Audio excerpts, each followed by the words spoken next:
Hermanos, sean todos bienvenidos a este oasis de tiempo en medio de la semana. Hermanos, vamos a ver este precioso mensaje de 1888, un precioso mensaje. Dos jóvenes ministros, E.J. Wagoner y Alonzo T. Jones. Veamos lo que se dijo acerca de los mensajeros y del mensaje. ¿Cuál fue el interés de la hermana Elena y cómo se refirió a ellos? Y me permito ponerles porque yo no he visto en todos sus escritos que se refiera de esta forma a hombre común. No he visto. Pero miremos cómo se refieren a ellos. En su gran misericordia, el Señor envió un preciosísimo mensaje a su pueblo por medio de los pastores Jones y Wagoner.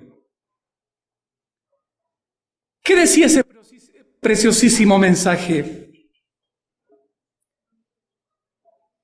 Presentaba al sublime Salvador. Esta tarde vamos a tratar de mirar al sublime Salvador. Vamos esta tarde a tratar de mirar que Él es el sacrificio por nuestros pecados. Vamos a mirar que el mensaje trae justificación por la fe en Cristo, el garante. Es el garante de todos nosotros, es el fiador. No importa la deuda que tengamos, Él es nuestro garante. Vamos a ver la perfecta relación entre Cristo y los mandamientos. Vamos a ver que es un mensaje para todo el mundo. Es el fuerte pregón del tercer ángel que va acompañado con el abundante derramamiento de su espíritu. Dice Mensajes Selectos, tomo 1. El tiempo de prueba está precisamente delante de nosotros, pues el fuerte pregón del tercer ángel ya ha comenzado. Pocos años después de este mensaje, la hermana se refirió a que el mensaje del tercer ángel ya ha comenzado, el fuerte pregón del tercer ángel. En la revelación de la justicia de Cristo, el Redentor que perdona los pecados, este es el comienzo de la luz del ángel cuya gloria llenará toda la tierra. Veamos otro texto. La palabra de Dios no puede funcionar eficazmente en el corazón cuando es excluida por la incredulidad. ¿Qué se requiere entonces para disfrutar del mensaje preciosísimo? Dejar a un lado la incredulidad, creer. El mensaje que los mensajeros han estado proclamando es el mensaje a la iglesia de la Odisea. ¿Cómo se refiere a estos dos hombres la hermana Elena? Veamos lo que dice en 1890. Imaginad que no hubiera existido el testimonio presentado en estos últimos 2 años, proclamando la justicia de Cristo. ¿A quién podríamos señalar entonces como portador de luz especial para el pueblo? Se refiere a ellos como portadores de luz especial. Dios está presentando a mentes de hombres divinamente escogidos. ¡Qué palabras de la hermana! Preciosas gemas de verdad, apropiada para nuestro tiempo. No he visto de su pluma que se refiere así a ningún hombre. El mensaje que nos ha dado Alonzo T. Jones y L.J. Wagoner es el mensaje de Dios a la iglesia de la Odisea. Se me ha preguntado, ¿qué piensa de esa luz que estos hombres están presentando? Pues pienso que la he estado presentando yo mismo en los últimos 45 años. Los encantos incomparables de Cristo. Es lo que he estado tratando de presentar ante vuestras mentes. Pero como ellos la presentan con esa frescura, no he oído de labios humanos. Vamos al siguiente texto. Cuando el hermano Waggoner trajo estas ideas a Minneapolis, fue la primera vez que oía claramente esa enseñanza expresada por labios humanos, a excepción de las conversiones que había mantenido con mi esposo. Y cuando otra persona lo presentó, cada fibra de mi corazón decía amén, porque escuchaba la verdad, no saliendo de ella y de su esposo en las conversaciones que tenían como pareja, sino que escuchaba esa verdad pronunciada por otros. Y cuando la escuchó en la frescura, dijo amén.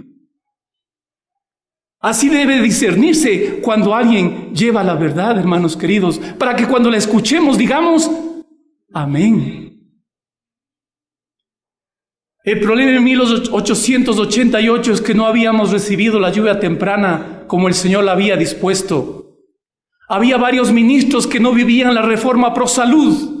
Habían varios ministros que no habían hecho la reforma en la educación. Imperaba el orgullo, la autosuficiencia. Y por eso cuando vino el mensaje no lo reconocieron. Quisiéramos esta tarde, hermanos, ver cuál era el mensaje preciosísimo que habían presentado nuestros hermanos. El primer tema que ellos presentaban era la naturaleza divina de Cristo. Confío en que los textos que utilicemos, tal como ellos lo utilizaban, sea para nuestro beneficio e instrucción. La naturaleza divina de Cristo. En el principio era el Verbo, y el Verbo era con Dios, y el Verbo era Dios. Este era en el principio con Dios. Todas las cosas por Él fueron hechas, y sin Él nada de lo que ha sido hecho fue hecho. Lo que primero viene a nuestra mente es que Cristo existía desde las eternidades en un principio sin fin. Él era Dios, compartía con su Padre la divinidad. Y lo segundo que nos viene a la mente es que Cristo es el Creador, porque por Él fueron hechas todas las cosas. Cristo es Dios, es uno con el Padre, existía antes de la fundación de este mundo y es nuestro Creador. Si lo aceptamos así, no dudamos entonces que Él tiene el poder suficiente para crear en mí una nueva persona, para crear en mí un nuevo corazón. Sin duda, sin duda. Vamos a ver otro texto. Cuando se refiere Hebreos a Jesús, dice, el cual, siendo el resplandor de su gloria, la misma imagen de su sustancia, y quien sustenta todas las cosas con las palabras de su poder. Cristo era la misma esencia de su Padre, era Dios. Y no solamente que creó las cosas, las dejó para que sigan por su propio camino, sino que creó y las sustenta cada día. Cada latido del corazón, cada respiración es una evidencia de que el Señor nos sustenta la vida y hay que darle gracias por eso. Vamos a ver Colosenses 2:9. Porque en Él, en Cristo Jesús, habita corporalmente toda la plenitud de la deidad. Toda la plenitud de la deidad. Cristo tenía todos los atributos: omnipresencia, omnisapiencia, omnipotencia. Cuando se refiere Isaías a Jesús, porque un niño nos es nacido, hijo nos es dado, y el principado sobre su hombro, y se llamará su nombre admirable, consejero, Dios fuerte, Padre eterno, príncipe de paz. Qué palabras de Isaías con respecto a Jesús. ¿Qué dice San Juan? Porque como el Padre tiene vida en sí mismo, así también ha dado al Hijo tener vida en sí mismo. Como Jesús era Dios, Él tenía vida en sí mismo, no la tomaba prestada de nadie. Él era la vida, Él es la fuente de la vida. Y solo Él podía venir a esta tierra para redimir y dar vida a todo el mundo. Veamos qué nos dice Hebreos. Y otra vez, cuando introduce al primogénito en el mundo, dice: adórenle todos los ángeles de Dios. El único que puede ser objeto de adoración y no caer en violación al mandamiento es Jesús. A Él se le puede adorar porque es Dios. Como Jesús está descrito así como Dios, hay que verle a Él presentándose ante Moisés y acompañando al pueblo de Israel en todo el peregrinaje y dándole a el pueblo de Dios la santa ley. Cristo era el que acompañaba a Israel en el peregrinaje y es el que dio la santa ley. Miren cómo le dice a Moisés cuando se presenta en la zarza. Viendo Jehová que él iba a ver, lo llamó Dios en medio de la zarza y dijo: Moisés, Moisés. Y él respondió: heme aquí. Y dijo: yo soy el Dios de tu padre, Dios de Abraham, Dios de Isaac, Dios de Jacob. Entonces Moisés cubrió su rostro porque tuvo miedo de mirar ¿a quién? El que habló por la zarza era Cristo. Y habló Dios estas palabras diciendo: yo soy Jehová tu Dios, que te saqué de la tierra de Egipto, de casa de servidumbre. ¿Quién sacó a Israel de la casa de servidumbre? Cristo. Y así lo dice el libro de Hebreos, cuando dice: recuerden donde me tentaron vuestros padres y me probaron y vieron mis obras, dice Jesús, 40 años. Y miren el siguiente texto de Corintios: ni tentemos ¿a quién? Al Señor, como también algunos de ellos le tentaron y perecieron por las serpientes. Jesús era el que guiaba a su pueblo en el desierto. Y el texto de Jesús, cuando da la santa ley de Dios, dice: yo que te saqué de la tierra de Egipto, y recita todos los mandamientos. Jesús es el dador de la ley, estuvo presente en Horeb junto con su Padre.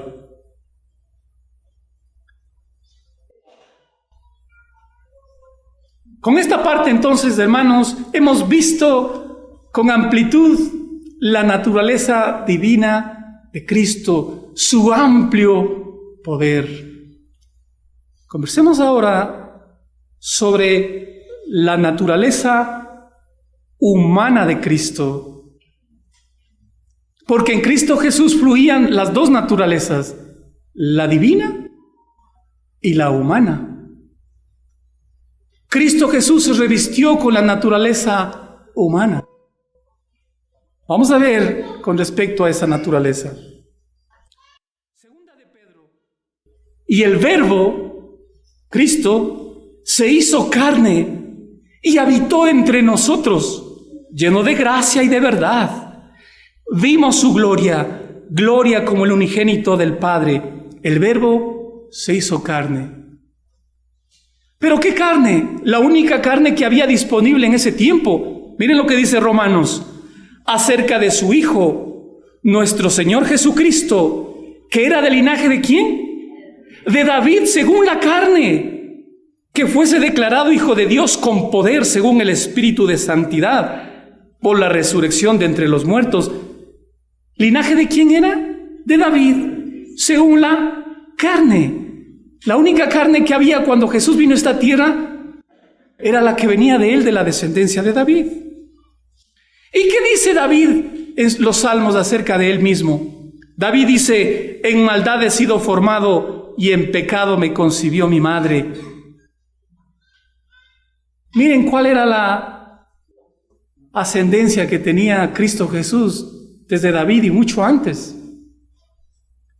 Se puede ver en la genealogía de David varios hombres que transgredieron los mandamientos de Dios y que por medio del ADN transmitían las tendencias de la naturaleza caída. Pero no se transmite el pecado de padre a hijo, porque el hombre que pecare, ese morirá. Porque pecado es la transgresión de la ley. porque la paga del pecado es la muerte. Y todos los descendientes de David habían muerto y habían sucumbido también a varios pecados. Pero muchos de ellos habían confiado en la gracia del Señor, en su sacrificio. No cabe duda que desde nuestro padre Adán nos ha heredado una naturaleza caída. Y es la misma la que tomó Cristo Jesús. Pero no se asusten. No quiero decir con eso que Jesús era pecador. Cristo Jesús tomó nuestra naturaleza caída, pero Él nunca pecó. Vamos a ver el siguiente texto.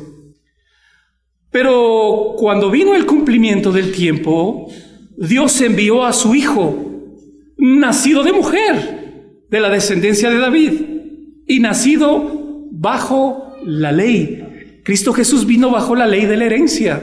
Y Cristo Jesús vino bajo la ley moral, sujeto a la ley, como todo hombre. Hebreos dice, porque ciertamente no socorrió a los ángeles, no vino con la naturaleza de ángel, sino que socorrió ¿a quién dice? A la descendencia ¿de quién? De Abraham. Tomó la naturaleza de los hijos de Abraham para socorrer no a los ángeles, no a nuestro padre Adán cuando estaba en el jardín del Edén, vino a socorrer a la descendencia de Abraham, por lo cual debía ser en todo semejante a sus hermanos, para venir a ser misericordioso y fiel sumo sacerdote en lo que a Dios se refiere. ¡Qué bendición! El Señor se humilló a sí mismo para ser uno con sus hermanos. Tenemos un hermano mayor, Cristo Jesús. Hebreos dice, porque el que santifica, Cristo, y los que son santificados nosotros, de uno son todos. Somos de una misma familia, de una misma naturaleza. Por lo cual Él no se avergüenza de llamarnos hermanos. Nosotros más bien nos avergonzamos y le sacamos a Cristo de la familia humana. Le hacemos ver como que si fuera distinto a nosotros. Pero Cristo Jesús no se avergüenza de ser miembro de nuestra familia. No se avergüenza de reconocernos como hermanos. Hemos visto las dos naturalezas en Cristo Jesús. Ahora tratemos de ver cómo es que esas dos naturalezas se unían en Él. Porque ahí es como vamos a ver al sublime Salvador, como dice un preciosísimo mensaje. Veámosle ahora al sublime Salvador. Veamos en Filipenses. Haya pues en vosotros este sentir que hubo también en Cristo Jesús, de manera que nosotros podemos tener el mismo sentir de Jesús. Y cuando habla de sentir es el mismo corazón, y cuando habla de corazón el mismo pensamiento. ¡Qué maravilla! Tener la mente de Cristo, sus pensamientos, su compasión, su bondad, su humildad. ¡Qué belleza, hermanos queridos! Podemos lograrlo.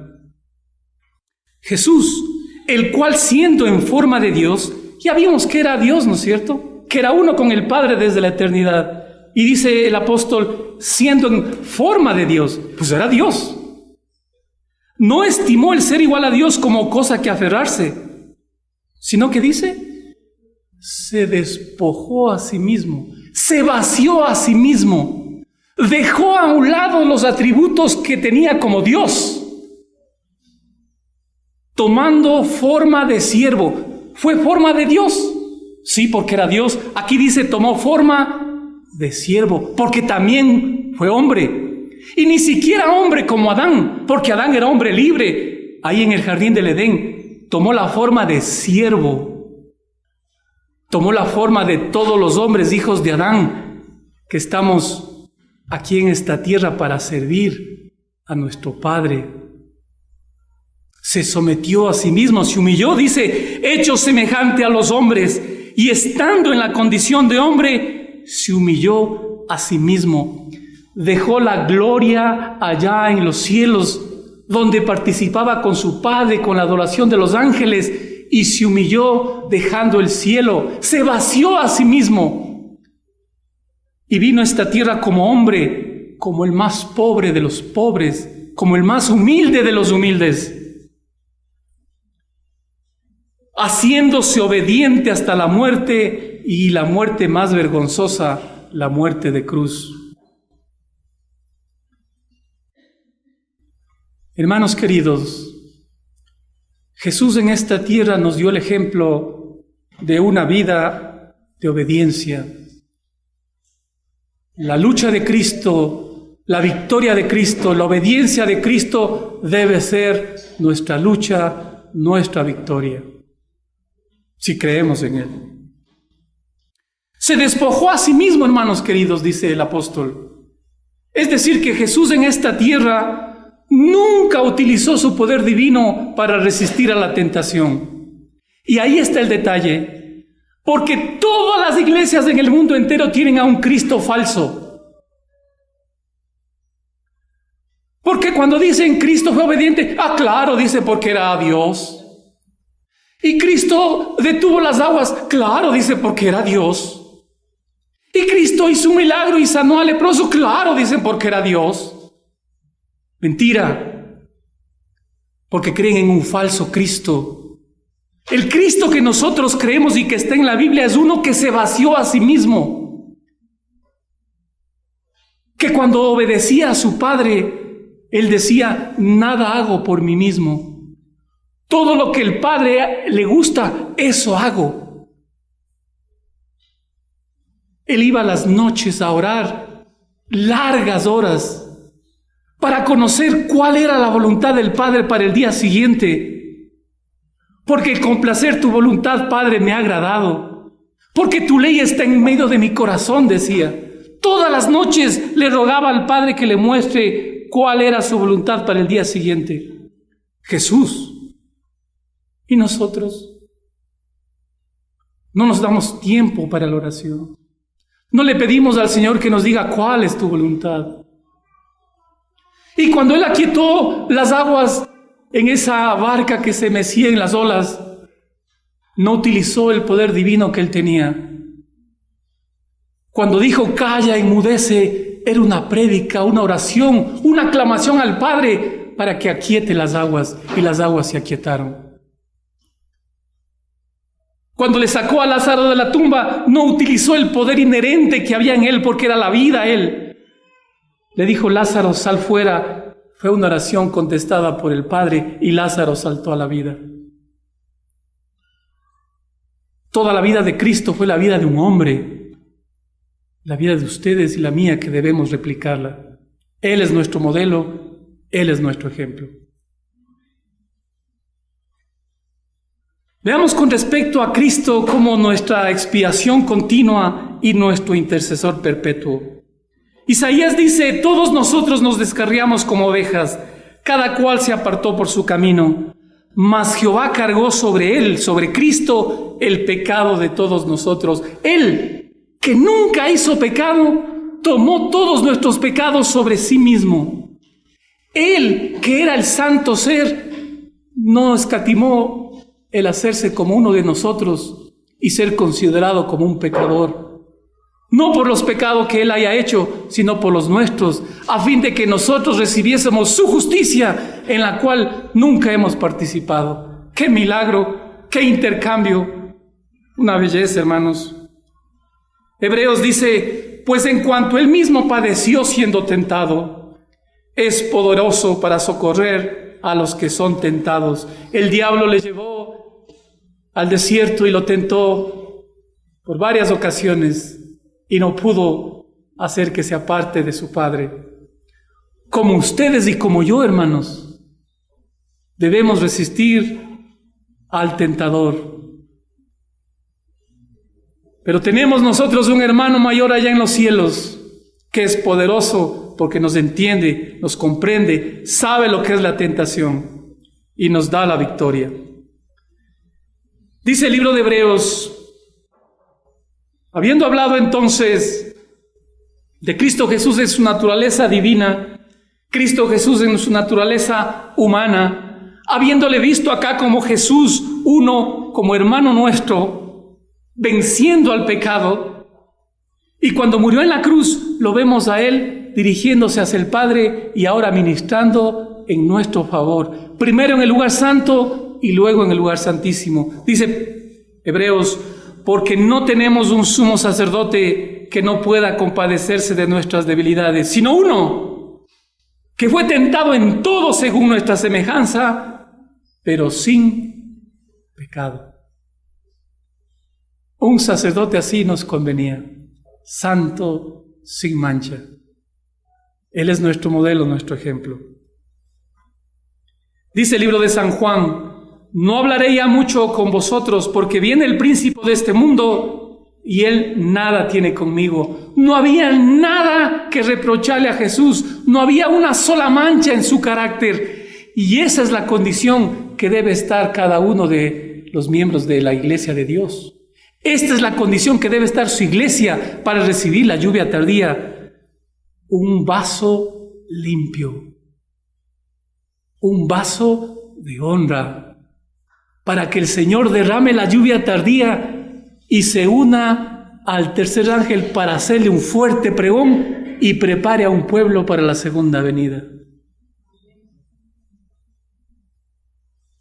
Hechos dice, crucificándole, al cual Dios levantó sueltos los dolores de la muerte, por cuanto era imposible que fuese retenido por ella. Cristo nunca pecó. Murió en la cruz del Calvario tomando nuestros pecados y pasó por la que el pecador debe pasar. Sufrió la muerte, pero no podía ser retenido por la muerte. Jesús no había pecado. San Juan dice, por eso me ama el Padre, porque yo pongo mi vida para volverla a tomar. Nadie me la quita, sino que yo mismo la pongo. Jesús puso su vida como ofrenda. La naturaleza humana de Cristo fue la que murió.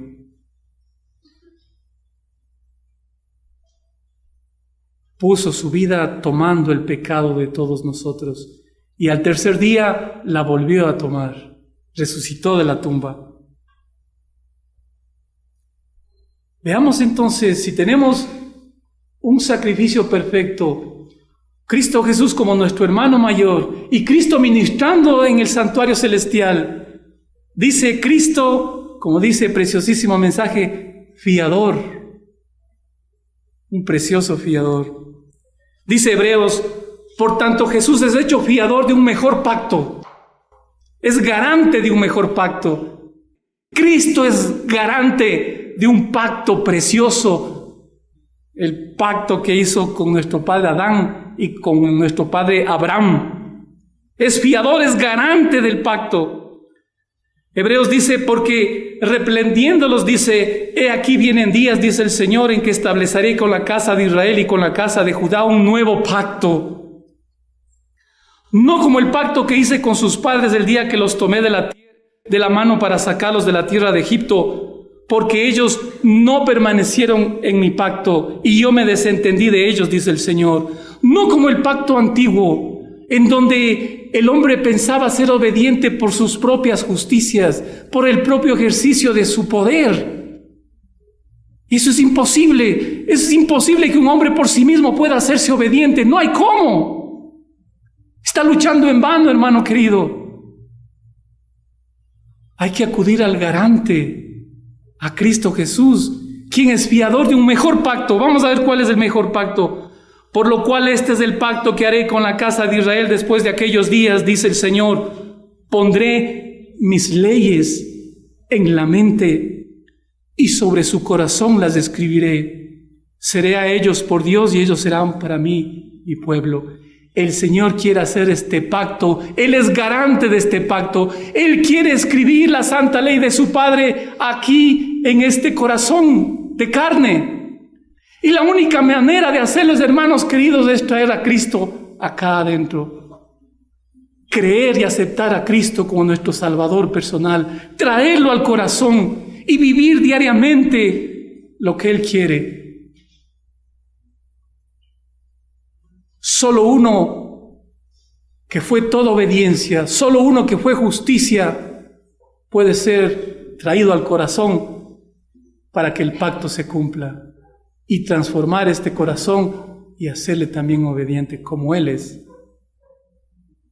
Este precioso pacto tiene que cumplirse hoy, hermanos queridos, en el corazón de jóvenes y señoritas. Tiene que verificarse. Jeremías dice: en sus días será salvo Judá e Israel habitará confiado, y este será su nombre con el cual le llamarán Jehová, justicia nuestra. Así es como hay que llamarle ahora: Jehová, justicia nuestra. Él es toda justificación, toda santificación y toda redención.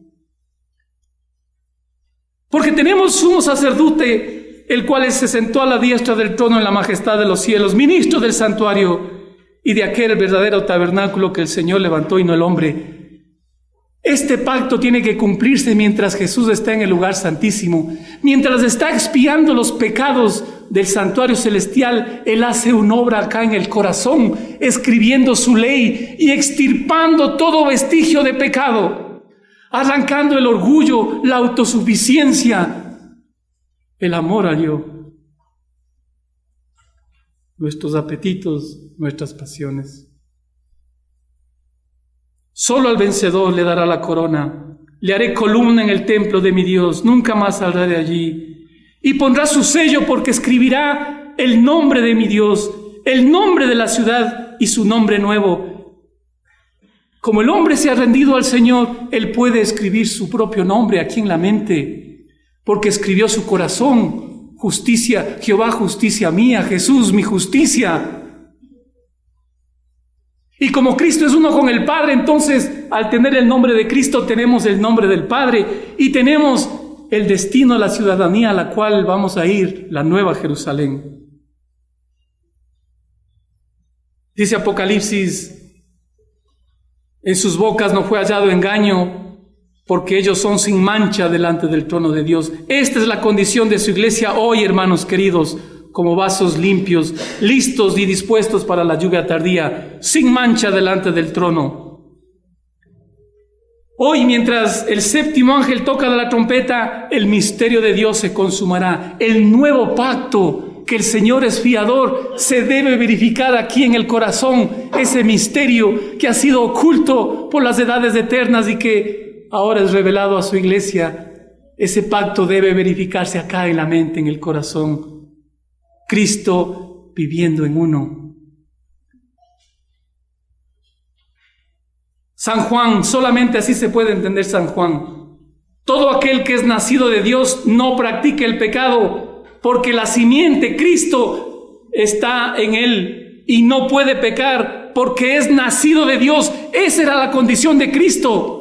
Cristo podía pecar, sí, pero nunca pecó. ¿Por qué? Porque estaba unido a su Padre. La misma condición nuestra. Podemos pecar, sí, pero si nos mantenemos unidos a Cristo, si dejamos que la simiente de Cristo esté en el corazón, tendremos una iglesia que haya vencido al pecado. Hoy, hermanos queridos, hoy. ¿Qué dice la mensajera del Señor de este precioso mensaje? Desde el tiempo del encuentro en Minneapolis he visto el estado de la iglesia laodicense como nunca antes. Como los judíos han cerrado sus ojos para no ver. El espíritu de resistencia que se ha exhibido ante la presentación de la justicia de Cristo como nuestra única esperanza ha entristecido el Espíritu de Dios. Así dice la mensajera. Le entristecimos al Espíritu Santo en 1888. Resistimos a la lluvia tardía. La falta de voluntad, opiniones preconcebidas y la dificultad en aceptar la verdad cerraron la puerta al Espíritu Santo. La luz que debe alumbrar a toda la tierra con su gloria fue resistida. Cristo Jesús quería inundar a este mundo de luz y la resistimos, hermanos queridos. Y de 1888 han pasado 130 años y todavía resistimos hasta hoy esa luz que venga. por la acción de nuestros propios hermanos, ha sido mantenida lejos del mundo. Fueron conmovidos en la reunión por otro espíritu. No sabían que Dios había enviado a estos jóvenes, Jones y Wagoner, para llevarles un mensaje especial. Los trataron con ridículo y con desprecio. Sé que en ese momento el Espíritu de Dios fue insultado. Les dije claramente que la posición y el trabajo que Dios me dio en esa conferencia fue ignorado por casi todos. La rebelión fue popular. Su curso fue un insulto al Espíritu de Dios. Como Israel, hermanos, como Israel. Rebeldes, murmuradores. No queremos el maná que el Señor ha puesto en la Reforma Pro Salud. No queremos en el mensaje de educación. Recibí mensajes de reprensión para algunos, pero el espíritu que prevaleció no era de Cristo, sino del enemigo. No hizo efecto mis palabras, dice la hermana. Cristo fue herido en casa de sus amigos. Zacarías 13:6.